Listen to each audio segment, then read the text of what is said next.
মামুনুল হক সাহেবকে ভোট দেওয়া জায়েজ নাই। রিক্সা মার্কা ভোট দেওয়া জায়েজ নাই। কেউ রিক্সা মার্কা ভোট দিবেন না, কেউ মামুনুল হক সাহেবকে ভোট দিবেন না।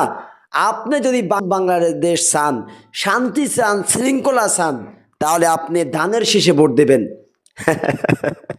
প্রিয় ভাইরা, হাসলাম। কে ধানের শীষে ভোট দেবে আর কে রিক্সা ভোট দেবে, কে দাঁড়িপাল্লা ভোট দেবে, এটা যার যার ব্যাপার। আপনার ভোট আপনি দেবেন, আমার ভোট আমি দেবো। কেউ কাউকে বাধ্য করার কোনো প্রয়োজন নেই। জামাত ইসলামের বিরুদ্ধে এত বিষোদ্গার সেই 1971 সালের পর থেকে, আগ থেকে, অথচ তারা রাজাকার, তারা দর্শনকারী, তারা এটা, তারা সেটা, তারা রক কাটে, কত কথা।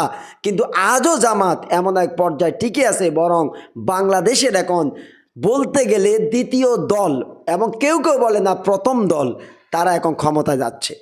তারা ক্ষমতার খুব নিকটবর্তী, এতে কোনো সন্দেহ নেই।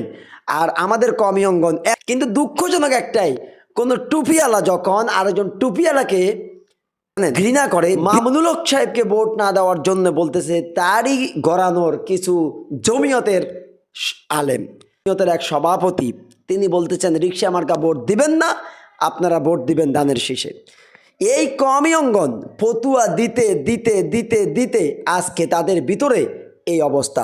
অথচ বাংলাদেশে কওমি অঙ্গনের অবদান অনস্বীকার্য।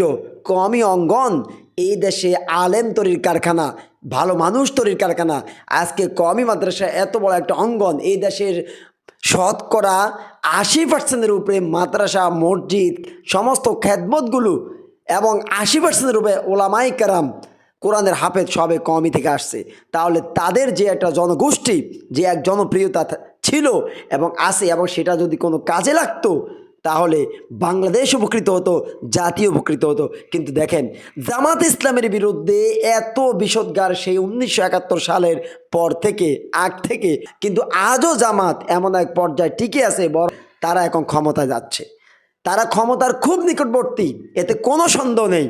আর আমাদের কওমি অঙ্গন এত বড় বিশাল অঙ্গন, আজকে তাদের অঙ্গনে এতগুলো রাজনৈতিক দল। দেখেন আজকে জামাতের সাথে যে রাজনৈতিক দলগুলো গেল, মামুনুল হক সাহেবের বাংলাদেশ খেলাফত মজলিস, তারপরে আরেকটা খেলাফত মজলিস, এই দুইটা খেলাফত মজলিস কিন্তু ছিল না, ছিল একটা, এখন দুটা, এখন না আরও আগ থেকে দুটা।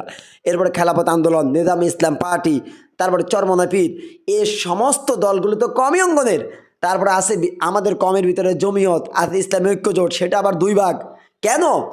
এই সমস্ত দলগুলো মিলে যদি একটা দল হতে পারতো, তাহলে জামাত ইসলামের চাইতে বড় দল হতো, কিন্তু সেটা হয় নাই। কেন?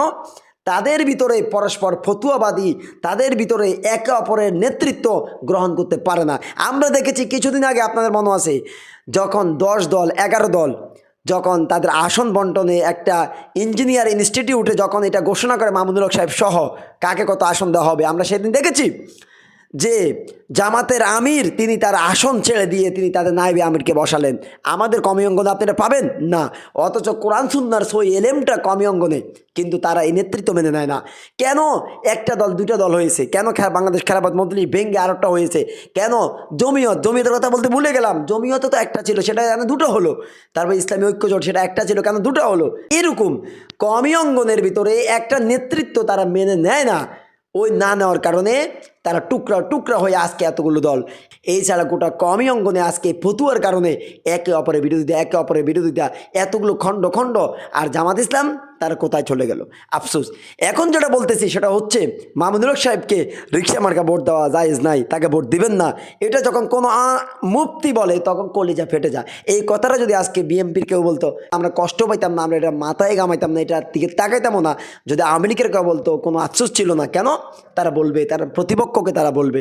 কিন্তু যখন ইসলামী দল হয়ে নিজের গড়ানোর ভাই হয়ে এক ভাই আরেক ভাইয়ের বিরুদ্ধে ফতুয়া দেয়, তখন এরা মানা জানা, হৃদয় রক্ত করা নয়। আফসোস, যারা এই কথাগুলো বললো, সে জমিয়তের সভাপতি, এরা তো তাগুতের পাঁচাটা, এটা স্পষ্ট। এরা কারা? এদের উদ্দেশ্য কি? এরা জাতির সামনে ইতিমধ্যে সুস্পষ্ট হয়ে গেছে। বরং আল্লামা মামুনুল হক এবং তার রিক্সা মার্কা জামাতের সাথে ঐক্যবদ্ধ হয়ে সরকার গঠন করে তারা বাংলাদেশে একটা দৃষ্টান্ত স্থাপন করবে, এতে কোনো সন্দেহ নেই। ন্যায়, ইনসাফ, কল্যাণ রাষ্ট্র কায়েম হবে, এতে কোনো সন্দেহ নেই। আর এরা, এই জমিয়ত বা অন্যান্য, এরা ফতুয়া দিয়ে এরা শুধু ভাঙবে আর নিচের দিকে যাবে। আফসোস ছাড়া আর কিছুই করার নেই।